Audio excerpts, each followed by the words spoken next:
In June 2026, an intelligence official arrived at Avi Loeb's home with a request no scientist had received before.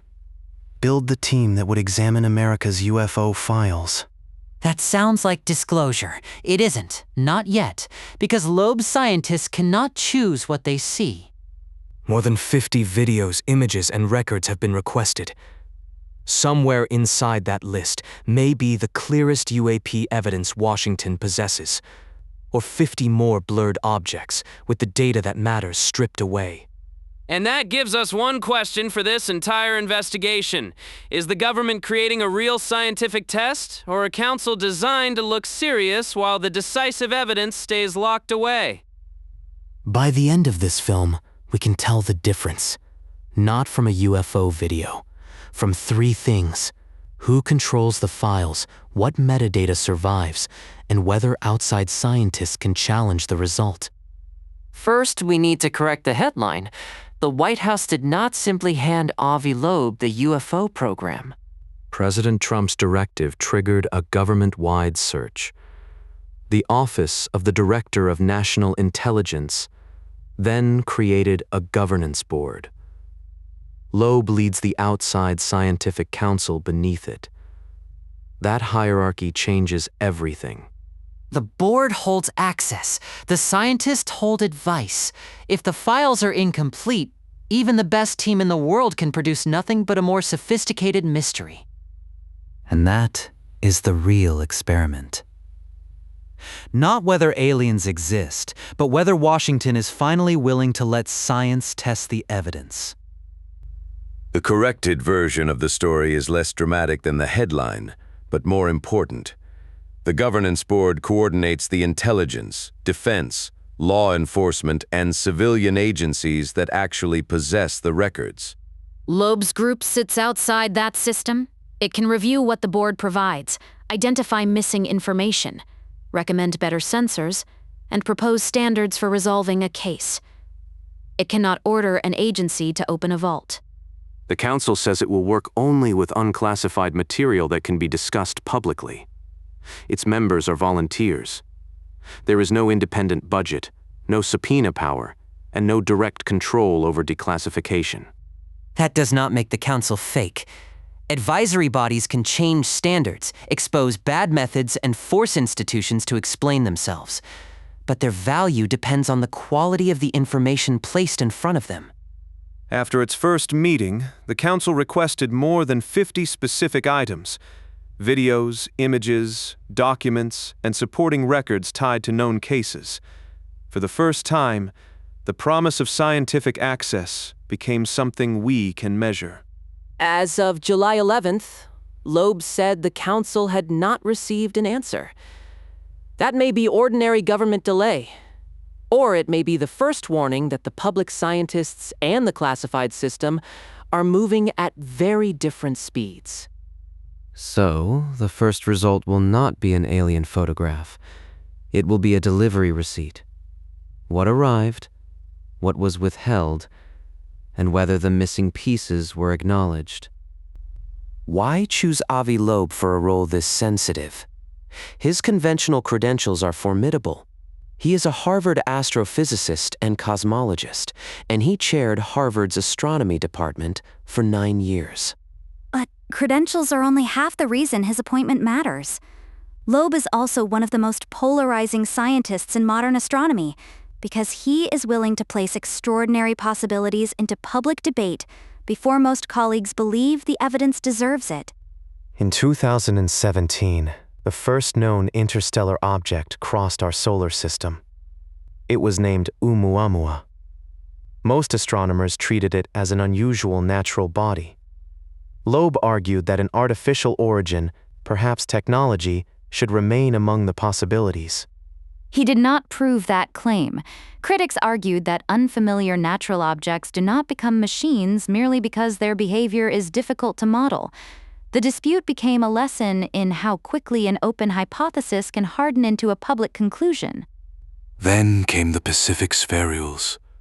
Loeb's expedition recovered tiny metallic particles near the projected path of a 2014 meteor. He suggested they could be interstellar and left open the possibility of artificial origin. Other researchers proposed far more ordinary sources, including volcanic material, industrial contamination, or coal ash. Again, the disagreement was not about whether the particles existed. It was about how much the measurements could actually support. Loeb's answer to that criticism is the Galileo project. Build instruments, collect new data, and stop depending on stories or degraded clips. That instinct is precisely what a serious UAP program needs. The council also includes an internal skeptic, Michael Shermer.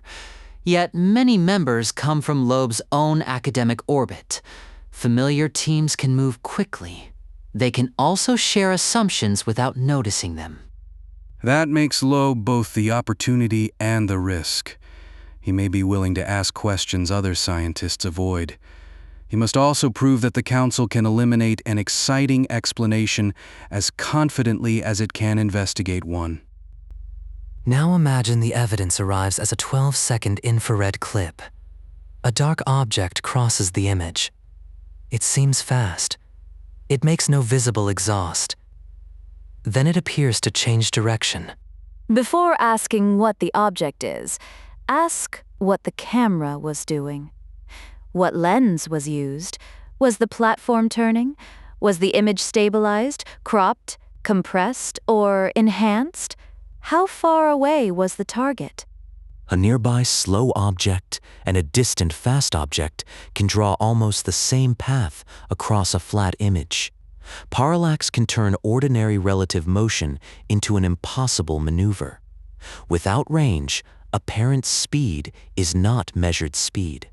Radar helps, but radar has its own errors. Infrared reveals contrast, not identity. A pilot supplies context, not calibrated distance. Every sensor answers one question while introducing another. The strongest case is not the clearest-looking video. It is the event observed by independent systems at the same time, from known positions, with original files and synchronized clocks. NASA's independent study reached the same basic conclusion.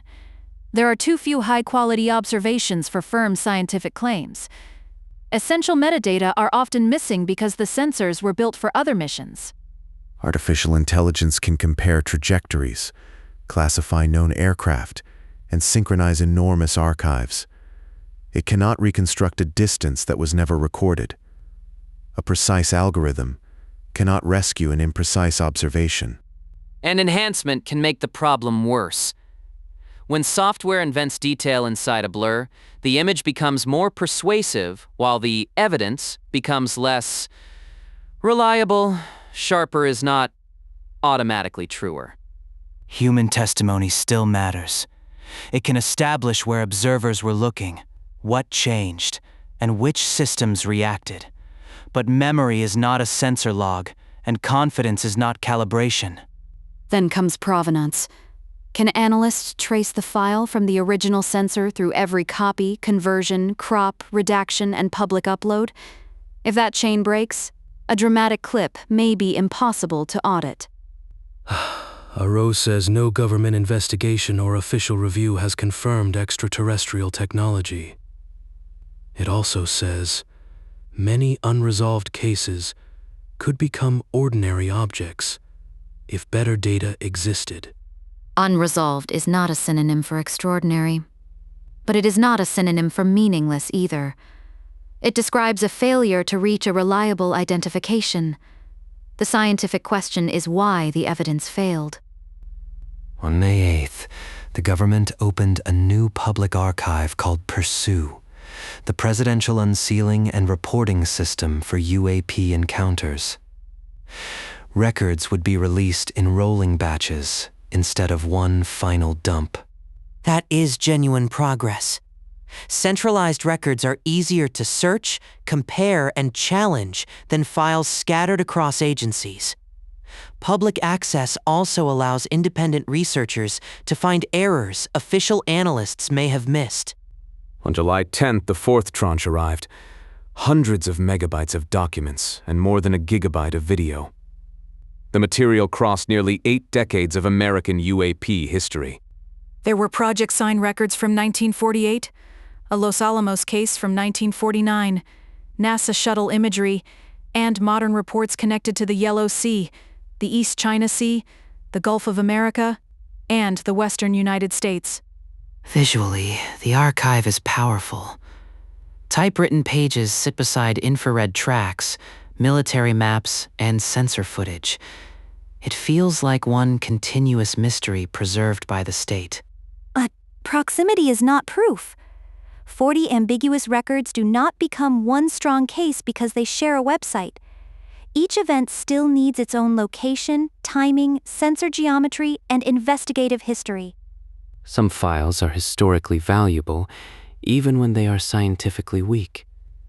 They show what witnesses reported, how agencies responded, and which assumptions shaped earlier investigations. Physics demands more. A compressed clip without sensor parameters may support discussion, but not a precise reconstruction. A report without coordinates, weather, platform motion, and corroboration may preserve a mystery without testing it. So what did the 2026 release actually disclose? Not alien technology. It disclosed the condition of the archive: fragmented, visually compelling, historically rich, and often missing exactly what modern analysis requires. That may be the Council's most useful starting point. Do not spend years arguing over an old blur. Force the next event to be recorded in a way that allows an answer. The request for more than 50 items now becomes a public stress test. 5 gates will tell us whether the Council is receiving evidence or merely content. Gate 1 is access. Does the government provide original files and supporting records, or only the same compressed clips already visible online? A council cannot audit what it never receives. Gate 2 is provenance. Every file should carry a chain of custody from sensor to archive, including conversions, edits, enhancements, and redactions. Unknown processing creates unknown evidence. Gate 3 is metadata. Time, location, lens, calibration, weather, platform motion, and sensor settings are not technical decoration. They are what transforms a sighting into a measurement. Gate 4 is independent corroboration. Can different sensors be synchronized? Can analysts outside the Council reproduce the calculation? A conclusion that only one office can obtain is not yet a scientific result. Gate 5 is public reporting. The Council should publish its method, uncertainty, and reasons for closing, escalating, or leaving a case open. A verdict without a visible path will simply create another authority people choose to trust or reject. There is a real national security conflict here. Releasing raw sensor data can expose military capabilities, locations, and collection methods. Some redactions will be legitimate. But secrecy should be described, not hidden behind certainty. If a conclusion depends on classified evidence, the public report must say what cannot be independently checked and how strongly that limitation affects the result. The Council cannot force that standard on every agency. It can refuse to overstate what incomplete material proves. Sometimes the most important scientific sentence is, "The evidence supplied was not sufficient." And the methodology should appear before the sensational conclusion. Once people know the rules in advance, it becomes harder to move the goalposts for a famous case or a disappointing answer. There are now 2 possible futures. In the first, the Council becomes a scientific filter. Weak cases are closed quickly. Strong cases trigger new collection. Agencies learn what information must be preserved. Success would not mean confirming aliens. It would mean producing fewer mysteries, better measurements, and conclusions that another qualified team could reproduce. The first credible result may be completely ordinary. In the second future, the Council becomes a symbol. It receives selected files, missing metadata, and no authority to verify what is absent. More footage appears, arguments grow louder, and the central question remains permanently open. We do not yet know which future Washington has chosen. The Council is real. The request is real. the limits are also real. The next evidence will be institutional behavior, not a light in the sky. Watch whether the government answers the 50-item request. Watch whether original files arrive with metadata. Watch whether UAPSAC publishes its rules before it announces a result. And watch whether the council is willing to close a popular case when the evidence points to an ordinary explanation. Credibility is built when the method survives an answer the audience does not want. Avi Loeb was asked to bring science into one of the most emotionally charged questions in modern culture. His counsel may find foreign technology, natural phenomena, sensor behavior, or something no existing category can explain. But the first breakthrough would come before any revelation, a system capable of knowing the difference. The next object will appear without warning. A pilot will see it. A sensor will record it. Someone will ask what it was. This time, the answer should depend on evidence, not on which story reaches the public first.